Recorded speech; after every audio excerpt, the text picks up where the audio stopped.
नमस्कार दोस्तों, आज मैं फिर से हाजिर हूँ एक ऐसी दिल दहला देने वाली कहानी लेकर। एक ऐसी सच्ची घटना जिसको सुनकर आपके होश उड़ जाएंगे।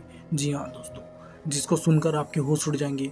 ये कहानी आज से 5000 साल पहले पुरानी कहानी नहीं है। ये कहानी किसी द्वापर युग की कहानी नहीं है। ये कहानी किसी भगवान के अंश की कहानी नहीं है। जी हाँ, ये कहानी इसी कलयुग में रहने वाले एक राहुल नाम के लड़की की कहानी है। कहा जाता है दोस्तों, जब राहुल 5 साल का था, उसकी दादी उसको कहानियाँ सुनाई करती थी। बहुत कहानियाँ, भगवान की कहानियाँ, भगवानों के अंश की कहानियाँ, महाभारत की कहानियाँ, रामायण की कहानियाँ, ऐसी कहानियाँ सुनाई करती थी उसकी दादी। कैसे भगवान श्री कृष्ण ने महाभारत का युद्ध पांडवों को जिताया, कैसे अर्जुन सबसे श्रेष्ठ धनुर्धर बना, कैसे कर्ण ने अपने कवच और कुंडल भगवान इंद्र को दान कर दी, कैसे क्या हुआ। इन्हीं कहानियों से राहुल को पता चला इस दुनिया में 7 चिरंजीवी जीवित हैं। कैसे मैं उनसे मिल पाऊंगा, कैसे मैं उनके दर्शन कर पाऊंगा, कैसे मैं उनसे कुछ पूछ पाऊंगा, कैसे मैं उनसे शिक्षा ले पाऊंगा। राहुल के ये सवाल थे। राहुल भी उनकी तरह ही बनना चाहता था। उन चिरंजीवी से ज्ञान लेना चाहता था, उन चिरंजीवी की तरह उनको देखना चाहता था, उनके जैसा बनना चाहता था, उनकी धनुर्विद्या सीखना चाहता था राहुल। लेकिन दादी उसके सवालों का जवाब नहीं दे पाती थी। 2 साल बीत गए। ऐसे ही होते होते एक बार राहुल स्कूल से आ रहा था। राहुल ने आके घर में घुसा, जैसे उसने अपनी दादी को देखा तो उसकी दादी के पास कुछ ही सांस बचे थे।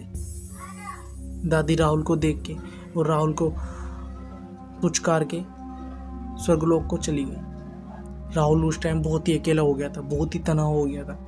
राहुल को कुछ समझ में नहीं आ रहा था, मैं क्या करूं, कहाँ जाऊं, किससे मैं अपने सवालों का जवाब लूं। राहुल को कुछ समझ में नहीं आ रहा था। राहुल रोज जाता, अपने पास के मंदिर में जाके बैठ जाता था। पूरा दिन, पूरी रात वहीं पे बैठा रहता था। फिर सुबह जाता, शाम को रात के 9 बजे घर आता था, रात के 10 बजे घर आता था, 11 बजे आता था। राहुल बहुत ही परेशान हो गया था। उसका मंदिर का पुजारी राहुल को रोज देखता था, सोचता था ये बच्चा क्यों आता है और क्यों यहाँ बैठ के जाता है। एक बार उसके पुजारी ने राहुल से पूछा कि बेटा ऐसा क्या हुआ, तुम रोज यहाँ आते हो और रोज पूरे दिन यहाँ बैठे रहते हो, क्यों, क्या हुआ, ऐसी क्या बात है, क्यों इतने परेशान लगते हो। तो राहुल ने पुजारी जी को सारी बात बताई, सारी घटना बताई। तो पुजारी उससे बहुत ही खुश हो गया कि इतना छोटा बच्चा और इतनी नॉलेज, जब करीबन राहुल 11 साल का था, इतनी नॉलेज, इतना ज्ञान इसको कैसे है। तो पुजारी ने उसको सब कुछ बताया। मध्य प्रदेश के बुरहानपुर जिले से 20 किलोमीटर दूर एक अफीडगढ़ का किला, जहाँ पे अश्वत्थामा रहता है। लोगों का कहा जाता है अश्वत्थामा वहाँ पे है, वहाँ पे ही रहता है। वहाँ पे एक प्राचीन मंदिर है, उसके सुबह गेट खुलने से पहले ही फूल चढ़े हुए मिलते हैं। तो लोगों का माना जाता है कि वो सबसे पहले उसकी पूजा अश्वत्थामा ही करता है। तो राहुल को जैसे ये बात पता चली, राहुल बहुत खुश हो गया। राहुल को लगा शायद मेरे सवालों का जवाब मिल गया, मैं अब अश्वत्थामा से मिल सकूँगा। राहुल ने बहुत ही पुजारी जी के बहुत ही धन्यवाद कहा, पुजारी जी के पैर छूकर आशीर्वाद लिया और पुजारी जी के साथ ही मंदिर की सेवा में लग गया। ऐसी साल बीतती गई, 2 साल हो गए। उसके घर वाले बहुत ही परेशान, राहुल के घर वाले बहुत ही परेशान हो गए।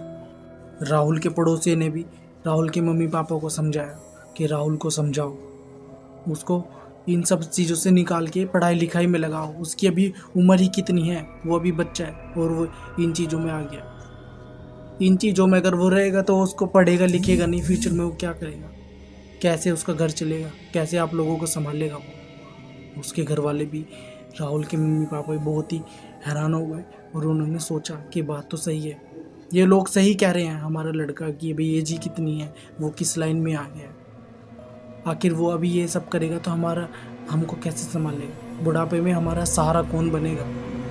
इतनी सी बात सुन के जैसे ही राहुल रात को घर आया और घर आके वो अपने कमरे में ही जा रहा था, जाके सोया ही अपने कमरे में। सुबह उसने अपना गेट खोला तो गेट नहीं खुला, क्योंकि उसके पापा ने बाहर से गेट लॉक कर दिया।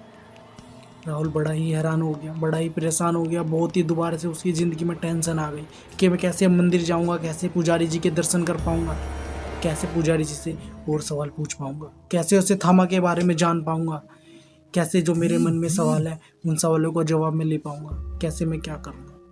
राहुल बहुत ही टेंशन हो गया। 2 दिन बीते, 3 दिन बीते, चौथे दिन राहुल रोने लग गया। घर में ही बैठा हुआ एक रोने लग गया। उसकी माँ ने गेट खोला, राहुल से पूछा कि बेटा क्या हुआ, क्यों रो रहा है तू।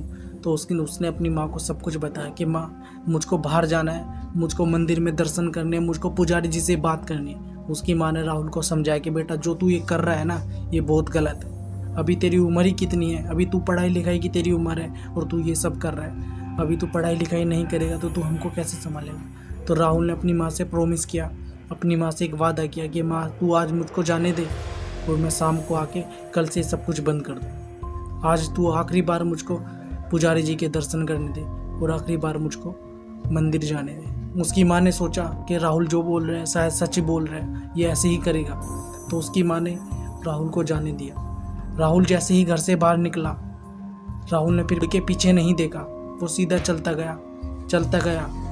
राहुल ने बस पकड़ के बुरहानपुर ज़िले में आ गया। बुरहानपुर ज़िले के गुप्तेश्वर मंदिर में वो पहुँच गया, जहाँ से पहुँच के वो रोज़ सुबह सुबह बैठा रहता और जैसे अंदर घुसने की कोशिश करता। तो वहाँ के लोग, वहाँ के पुजारी राहुल को रात होते ही मंदिर से बाहर निकाल देते और उसको मंदिर का ताला लगा देते ताकि कोई अंदर ना घुस पाए। वो लेकिन तलाश में रहता है कि उसको एक मौका मिल जाए अंदर घुसने का और वो अंदर छुप के बैठ सके ताकि जब सुबह अश्वत्थामा आए तो वो उनके दर्शन कर सके। लेकिन उसको ऐसा एक मौका नहीं मिल रहा था। राहुल रोज़ मंदिर के बाहर कंबल ओढ़ के बैठा रहे ताकि उसको एक मौका मिल जाए। 7 दिन हो गए थे, राहुल ने कुछ खाया पिया भी नहीं था। कुछ लोगों ने उससे पूछा, ये तू क्या कर रहा है, तू कौन है, कहाँ से आया है, यहाँ पे क्यों ऐसा कर रहा है, तू कुछ खाता पीता भी नहीं है, यहीं पे पड़ा रहता है, क्या चाहता है तू। तो राहुल ने उनको अपनी सारी कहानी बताई और उनको बताया कि मुझको अश्वत्थामा के दर्शन करने हैं और मुझको अंदर जाना है किसी भी हालत में। तो उन लोगों ने राहुल को समझाया कि ऐसा पॉसिबल नहीं है, यहाँ के पुजारी ताला लगा देते हैं मंदिर का, किसी को अंदर जाने की इजाज़त नहीं है, ऐसा नहीं हो पाएगा। राहुल को फिर भी जिद थी कि उसको अंदर जाना है और अश्वत्थामा के दर्शन करने हैं। लेकिन काफ़ी टाइम बीतने के बाद जब राहुल को कुछ हासिल नहीं हुआ तो राहुल को उन लोगों ने बहुत समझाया कि तू ऐसा क्यों कर रहा है, ऐसा पॉसिबल नहीं हो सकता। राहुल ने भी सोचा कि लोग सही कह रहे हैं, मैं ऐसे रहूँगा तो मैं मर ही जाऊँगा, मेरे को मिलना मुश्किल है, मुझसे नहीं होगा। राहुल ने हार मान लिया था। लेकिन राहुल ने सोचा जब भगवान ने मुझको यहाँ पर भेजा है तो मैं एक बार आज लास्ट बार आज ट्राई कर लेता हूँ। अगर आज भी मैं उसके मंदिर में नहीं घुस पाया तो मैं अपने सुबह की ट्रेन से अपने घर चला जाऊँगा।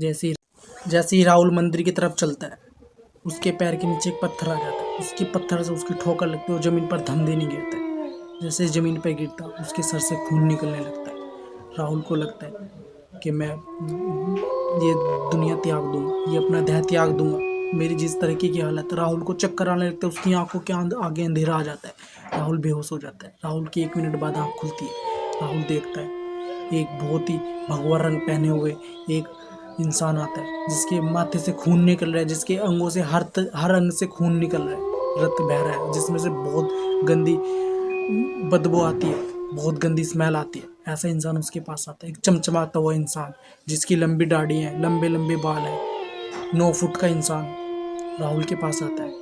राहुल को समझाता है कि बेटे तुम ऐसा क्यों कर रहे हो, अभी तुम्हारी मम्मी पापा को संभालने की उम्र है और तुम ऐसा कर रहे हो। मरने के बाद तो भगवान के तुमको दर्शन हो ही जाएंगे, अभी जीते जी तो तुम अपने मम्मी पापा का ख्याल रखो। राहुल को लगता है कि ये महाराज जी मुझको सही बोल रहे हैं और राहुल उनकी बात मान लेता है और राहुल उनको बोलता है कि मैं इसी सुबह की ट्रेन से अपने घर चला जाऊंगा, अपने गांव चला जाऊंगा, अपने मम्मी पापा की सेवा करूंगा। इतनी सी बात सुन के राहुल जैसे मुड़ता है पीछे, और राहुल पीछे मुड़ के 1 मिनट रुक जाता है और सोचता है कि मैंने यार महाराज जी ने मुझको इतना कुछ समझाया और महाराज जी ने मेरी आंखें खोल दी। मैंने इनके चरण छूकर आशीर्वाद तो लिए नहीं, मैंने इनका शुक्रिया अदा तो कहा नहीं। जैसे राहुल पीछे शुक्रिया अदा करने के लिए गर्दन घुमाता है, पीछे मुड़ता है तो वो देखता है पीछे कुछ नहीं है, पीछे ना कोई महाराज जी है ना कोई जंगल है। राहुल देखता है सुमसाम एक रास्ता है। राहुल बड़ा ही परेशान हो जाता है, हैरान हो जाता है, ये कौन था, क्या ये अश्वत्थामा था या मेरा वहम था। राहुल बहुत ज़्यादा हैरान हो जाता है। लेकिन जो भी था, राहुल एक बार सोच लेता है कि जो भी था ये मेरा वहम था, ये मेरा रियल था, ये अश्वत्थामा ही था या जो भी था, लेकिन जो इसने बोला मैं वो ही करूँ। राहुल सुबह की ट्रेन पकड़ के अपने गांव वापस आ जाता है। जैसे ही अपने गांव वापस आता है, जैसे ही अपने घर वापस आता है, अपने घर में पहले ही पैर रखता है, देखता है उसके पिताजी की हालत बहुत ख़राब है। उसके पिताजी लास्ट सांस ले रहे होते हैं। जैसे ही राहुल को देखते हैं और राहुल को नाम से पुकारते हैं, राहुल बेटा तू आ गया, तू अपनी माँ का ख्याल रखना, और इस घर का आप ख्याल रखना। अभी कभी हमको छोड़कर वापस नहीं जाना। राहुल भी उनको वचन देता है और उनसे वादा करता है कि पिताजी मैं अब तुमको कभी छोड़कर नहीं जाऊंगा। लेकिन इतना ही वचन लेते हुए, इतना ही बोलते हुए उसके पिताजी भी इस दुनिया को त्याग देते हैं। जी दोस्तों, उसके पिताजी भी इस दुनिया को त्याग देते हैं। तो राहुल आज भी अपनी मम्मी का ख्याल रखता है। राहुल की क्या दोस्तों, सच में राहुल को लगा उसका वहम था या सच में उसको अश्वत्थामा मिले थे? दोस्तों कमेंट करके ज़रूर बताना। और वीडियो कैसी लगी ये भी कमेंट में बताना, लाइक करना। थैंक यू दोस्तों। और ऐसी वीडियो देखने के लिए इस चैनल को सब्सक्राइब कर लेना।